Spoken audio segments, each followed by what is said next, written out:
नमस्कार दोस्तों, जय मां भारती। मैं आपका अपना आनंदीप मिश्रा स्वागत करता हूं विश्वगुरु भारत में। दोस्तों, पहला कॉन्सेप्ट है लीप ईयर का और दूसरा कॉन्सेप्ट है ऑड डेज का। स्टार्ट करते हैं लीप ईयर से। दोस्तों, आपसे पूछूंगा लीप ईयर क्या होता है, तो आप बताएंगे कि साल में 366 डेज होते हैं और 29 फरवरी होती है, हर 4 साल में आता है। ये तो सबको पता है, लेकिन एक ऐसी चीज़ है जो किसी किसी को पता है, वो है सेंचुरी ईयर। जी हाँ, पहला कॉन्सेप्ट है लीप ईयर को लेकर के कि century year that is divisible by 400 is the leap year. जैसे 2000 इज अ सेंचुरी ईयर और साथ ही साथ ये एक लीप ईयर भी है। लेकिन 1700, 1800, 1900 ये सब लीप ईयर नहीं है। दूसरा कॉन्सेप्ट है ऑड डेज का।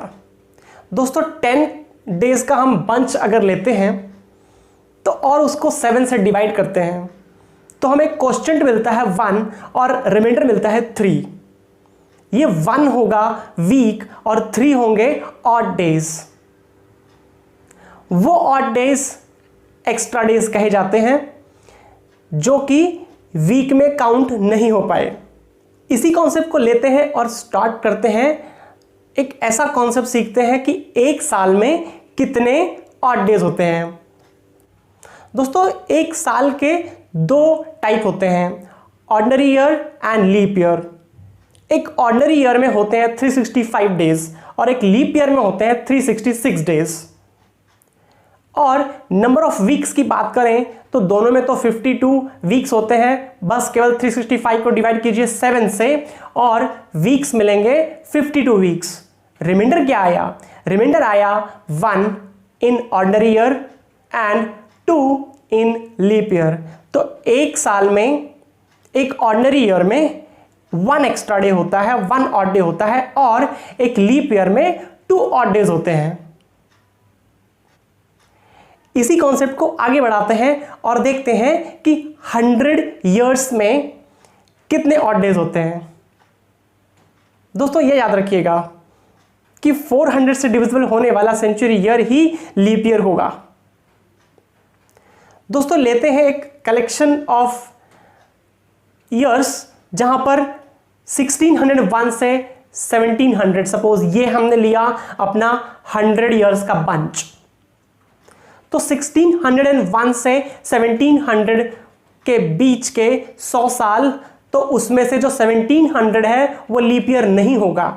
इसलिए टोटल यहां पर 100 सालों में 24 ही लीप ईयर आएंगे और 76 ऑर्डिनरी ईयर होंगे। दोस्तों, हर एक ऑर्डिनरी ईयर में 1 डे एक्स्ट्रा होता है, हर लीप ईयर में 2 दिन एक्स्ट्रा होता है। दोस्तों, इसीलिए 76 into 1 and 24 into 2, 76 plus 48 that is 124। आप 124 में कितने वीक्स हो गए और कितने ऑड डेज हो गए बात करते हैं।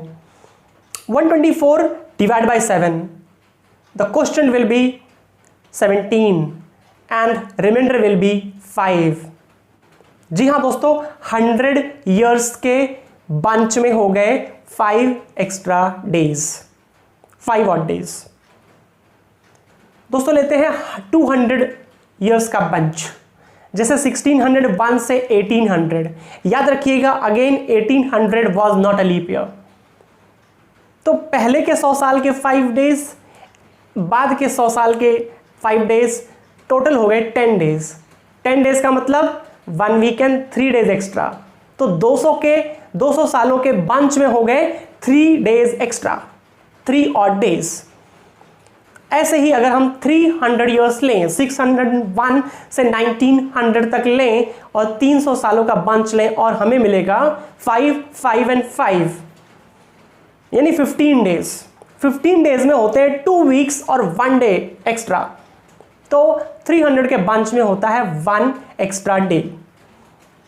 और अगर हम लें पूरे 400 का ईयर्स, 400 ईयर्स का बंच, जैसे 1601 से 2000, तो दोस्तों हमें क्या मिलेगा? 5 plus 5 plus 5 plus 5 plus 1 extra day of that 400th year, that is 2000. इसका मतलब 21 days in 400 years के बंच में 21 days का मतलब है 3 weeks and no day extra. दोस्तों no day extra का मतलब 0 odd day. दोस्तों अगर हम अपने डेज की नंबरिंग इस प्रकार से करें 0 Sunday, 1 Monday, 2 Tuesday, 3 Wednesday, 4 Thursday, 5 Friday, 6 Saturday. देखिएगा ध्यान से 0 to 6 संडे टू सैटरडे.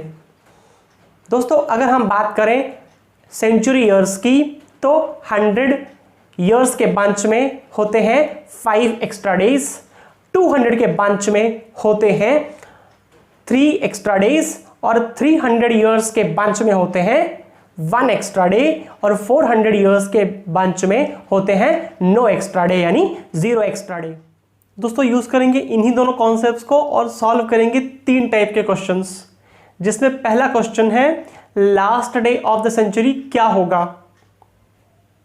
इसके लिए ज़्यादा कुछ नहीं करना है, सेंचुरी के ऑड डेज को मैच करना है इन डे के नंबर्स के साथ. 5 मतलब फ्राइडे, 3 मतलब वेंसडे, 1 मतलब मंडे, 0 मतलब संडे. तो दोस्तों ये रहे last day of the century, Monday, Wednesday, Friday and Sunday. इस क्वेश्चन को इस प्रकार से भी पूछा जा सकता है कि last day of the century can not be dash. MWFS के 3 ऑप्शंस होंगे और ट्यूसडे, थर्सडे, सैटरडे के होंगे एक ऑप्शन और वही ऑप्शन होगा आपका आंसर. MWFS मतलब Monday, Wednesday, Friday and Sunday. Second question बहुत ही पॉपुलर है, गिवन डेट से डे ऑफ द वीक बताना. दोस्तों इसका सॉल्यूशन मैं आपको बताऊंगा तो लगेगा कि बहुत लेंथी प्रोसेस है, लेकिन ऐसा नहीं है. हम सबसे पहले कॉन्सेप्ट वाइज हर स्टेप को देखेंगे और हम बात करेंगे कि इस क्वेश्चन को 15 to 20 सेकेंड्स में कैसे सॉल्व किया जा सकता है. लेते हैं एक डेट और निकालते हैं उसका डे. इसके लिए मैं फ्रेम से बाहर जाता हूं और डेट डिस्प्ले होगी.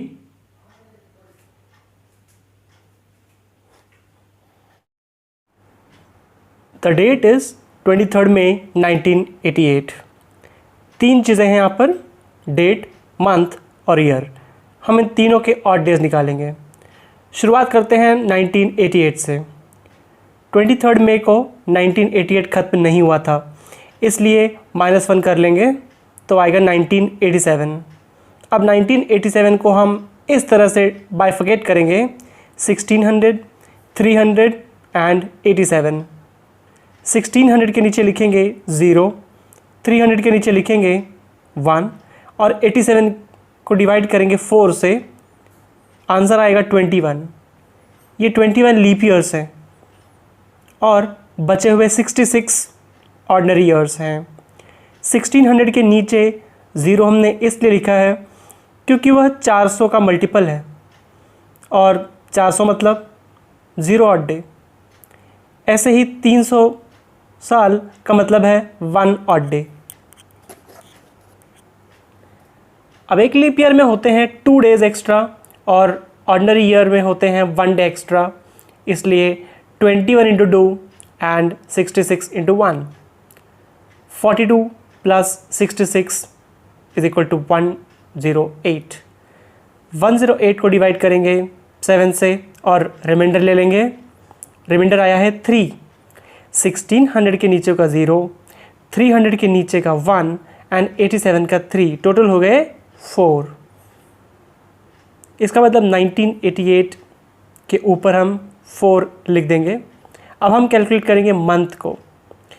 23 को मई मंथ कंप्लीट नहीं हुआ था, इसलिए मई -1 करेंगे, अप्रैल होगा. हम कैलकुलेट करेंगे अप्रैल तक के ऑड डेज. जनवरी में होते हैं 31 डेज, मतलब 4 वीक्स एंड 3 days एक्स्ट्रा।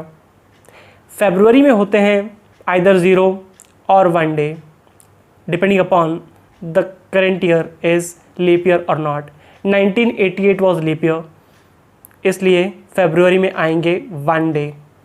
मार्च में होंगे 3 days एक्स्ट्रा, अप्रैल में होंगे 2 days एक्स्ट्रा।